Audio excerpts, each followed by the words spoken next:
Baru ada dugaan larangan hijab, Kiai Khalil Nafis langsung reaktif bilang tidak Pancasilais. Sementara hampir setiap bulan ada umat Islam melarang umat Kristen ibadah minggu, yang jelas-jelas ini anti Pancasila, Kiai diam-diam baik. Berdoa di gereja, saya juga punya masjid. Lu mau ibadah ke gereja sono. Buka mata Kiai, kami semua menunggu kapan Kiai mau protes terhadap pembubaran ibadah Kristen yang akhir-akhir ini marak terjadi. Maaf pengertian. Ini ibadah kepada Tuhan, Pak. Selama MUI tidak melarang, jangan salahkan kalau orang berasumsi MUI diam-diam setuju ibadah Kristen dibubarkan. Artinya intoleransi bukan ulah 1-2 oknum, tapi atas persetujuan semua umat Islam karena dibiarkan oleh Kiai. Nyatakan bahwa mulai hari ini tidak akan mengadakan ibadah atau kebaktian lagi di rumah saya tinggal. Ditunggu protesnya Kiai. Ya, di mayoritas agama Islam. Di sini Islam semua. Salam damai sejahtera bagi kita semua, berjumpa kembali dengan saya di dalam kasih anugerahnya. Terima kasih bagi teman-teman yang senantiasa setia mendukung dan memberi support dalam perkembangan channel ini. Kiranya saudara dan saya sehat-sehat selalu. Berita yang lagi viral, larangan jilbab di Paskibraka, saudara. Larangan ini merupakan sebuah isu dan pembicaraan yang sangat heboh dan bahkan menjadi berita nasional. Wow, ada banyak organisasi yang mengecam dan para tokoh-tokoh tertentu yang termasuk MUI dan lain sebagainya. Nah teman-teman, sementara ketika gereja dibubarkan, ditolak dan bahkan ditutup secara paksa, namun tidak menjadi berita yang viral atau tidak menjadi pembicaraan nasional. Gereja dipersekusi dan ditutup secara paksa, namun para tokoh tertentu termasuk MUI tidak pernah buka suara. Tetapi kalau hal-hal yang begini, MUI semangat sekali membuka suara. Nah teman-teman, seorang tokoh Islam yang menantang Majelis Ulama Indonesia terkait dengan masalah jilbab ini, ya, MUI buka suara ketika hal-hal seperti ini dan cepat sekali menanggapi.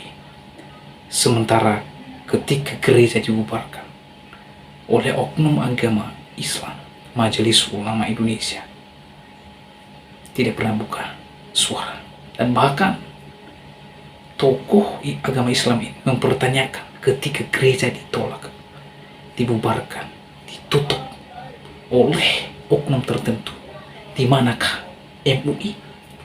Ya, oleh sebab itu saya mengajak teman-teman untuk menyaksikan video seorang tokoh agama Islam, dan setelah itu saya juga menghadirkan beberapa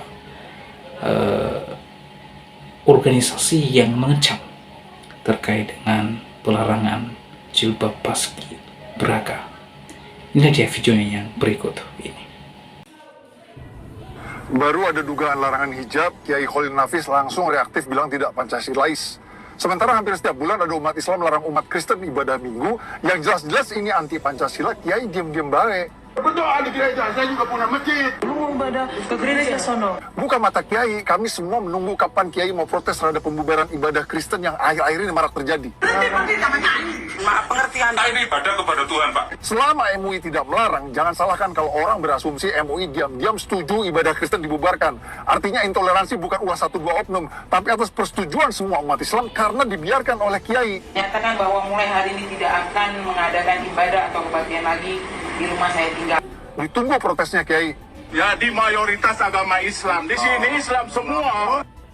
Yakinkan yang baru saja terjadi, yakni pada saat prosesi pengukuhan calon Paskibraka tingkat pusat dan nasional tahun 2024 pada hari Selasa tanggal 13 Agustus 2024, ada pemandangan yang berbeda dari tahun sebelumnya, di mana pada prosesi pengukuhan kali ini seluruh anggota putri tanda kutip diseragamkan, tidak memakai atau melepaskan hijab atau jilbabnya. Hal ini tidak pernah terjadi sebelum-sebelumnya. Yang menjadi pertanyaan kami adalah, apakah penggunaan hijab atau jilbab bagi anggota Paskibraka Putri menjadi sebuah larangan atau hal yang dilarang atau sesuatu yang mempengaruhi kecantikan dan keanggunan dari adik-adik kita. Menjadi pertanyaan juga, mengapa pada waktu pertama kali mereka tiba di pemusatan latihan masih diperkenakan menggunakan hijab atau jilbab. Juga pada saat-saat latihan, renungan suci, dan bahkan geladi, mereka masih diizinkan menggunakan hijab atau jilbab. Lalu kenapa pada saat pengukuhan dilarang menggunakan hijab atau dengan bahasa lain diseragamkan untuk tidak menggunakan hijab atau jilbab?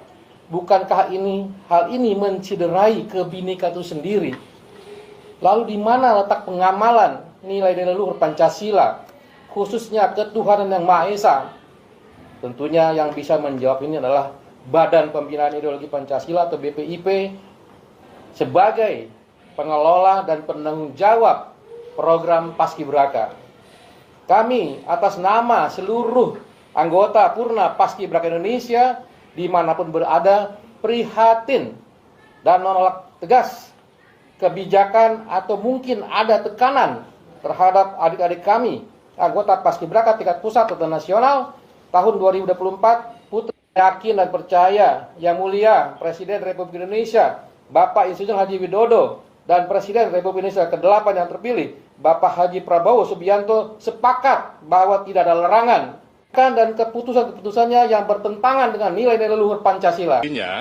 Paskibraka telah dirancang seragam beserta atributnya yang memiliki makna Bhinneka Tunggal Ika. Maksudnya begini, kita proklamasi itu kan merupakan hasil kumpulan berbagai macam ya kebinekaan itu, kemajemukan. Nah, dalam rangka menjaga kembali maka dibuatlah Paskibraka ini dalam bentuk uniform, itu maksudnya, untuk menjaga kebinekaan itu dalam kerangka kesatuan, itu maksudnya yang dimaksud oleh Bung Karno ya. Untuk menjaga dan merawat tradisi kenegaraan tersebut, BPIP telah menerbitkan peraturan BPIP nomor 3 tahun 2022 tentang peraturan pelaksanaan peraturan Presiden nomor 51 tahun 2022 tentang program Paskibraka yang mengatur mengenai tata cara pakaian dan sikap tampang Paskibraka. Aturan tersebut untuk tahun 2024 telah ditegaskan dengan surat keputusan Kepala BPIP nomor 35 tahun 2025 tentang standar pakaian, atribut dan sikap tampang pasukan pengibar bendera pusaka. Pada saat pendaftaran, setiap calon Paskibraka tahun 2024 mendaftar secara sukarela untuk mengikuti seleksi administrasi dengan menyampaikan surat pernyataan yang ditandatangani di atas materai Rp10.000 mengenai kesediaan untuk mematuhi peraturan pembentukan Paskibraka dan pelaksanaan tugas Paskibraka tahun 2024. Dengan lampiran persyaratan calon Paskibraka yang mencantumkan tata pakaian dan sikap tampang Paskibraka sebagaimana diatur dalam surat edaran Deputi Diklat nomor 1 tahun 2024. Sehubungan berkembangnya wacana di publik terkait tuduhan kepada BPIP melakukan pemaksaan lepas jilbab, BPIP memahami aspirasi masyarakat. BPIP menegaskan bahwa tidak melakukan pemaksaan lepas jilbab.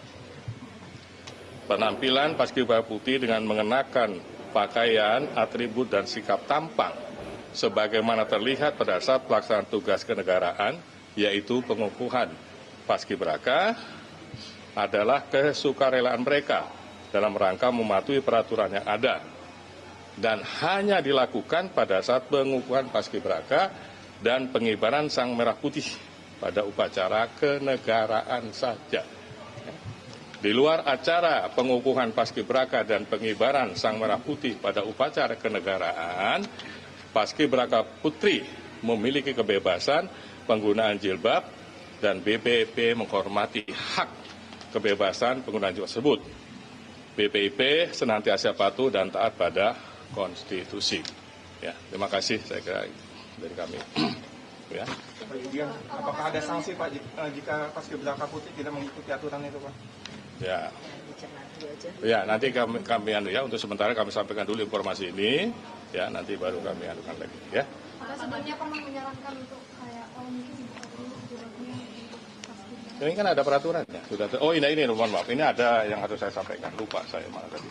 Lampiran yang sudah pernah kita sertakan, ya. Nah, saat pendaftaran. Jadi mohon izin, nanti ada resinya kami berikan. Ini lengkap, tolong dianu dulu begitu ya, biar dipahami dulu secara utuh. Karena yang berita ya biasalah 1-2 potong begitu. Nah tolong ini mohon izin ya, nanti kami lampirkan, dipelajari dulu, dilihat gitu ya. Nanti mungkin kita bisa kembali lagi pada saat. Makasih.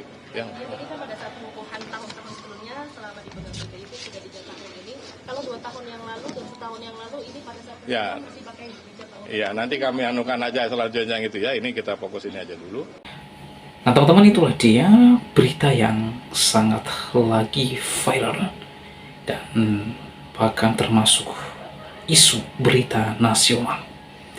Nah, terkait dengan pelarangan jilbab dalam Paskibraka tersebut, para tokoh agama dan tokoh-tokoh lainnya dan beberapa organisasi tertentu buka suara, lalu mereka kecam bahwa pelarangan pemakaian jilbab di Paskibraka tidak Pancasilais, ya.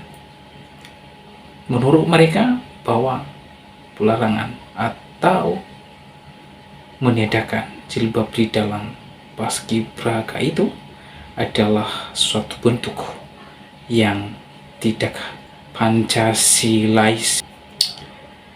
Bahkan sekelas Majelis Ulama Indonesia buka suara memberikan komentar bahwa bertentangan dengan Bhinneka Tunggal Ika. Nah, teman-teman, ketika gereja ditutup, dipersekusi,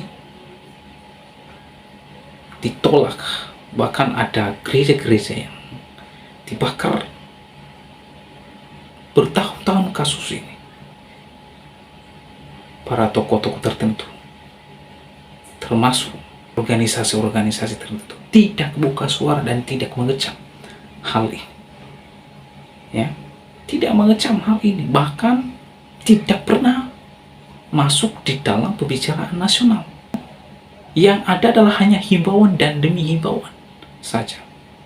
Bertahun-tahun gereja dipersekusi, gereja dibubarkan dan ditutup secara paksa, namun tidak menjadi berita nasional.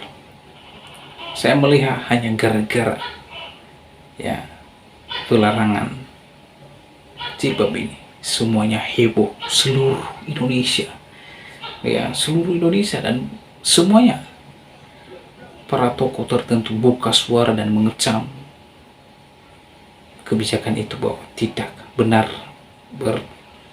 bertentangan atau kontradiksi dengan Pancasila. Saudara, saya setuju dengan apa yang disampaikan oleh Permadi Arya, seorang tokoh agama Islam yang berani sekali membuka suara terkait dengan hal ini. Ya, dia buka suara ketika ia melihat gereja ditolak, dibubarkan, bahkan ditutup.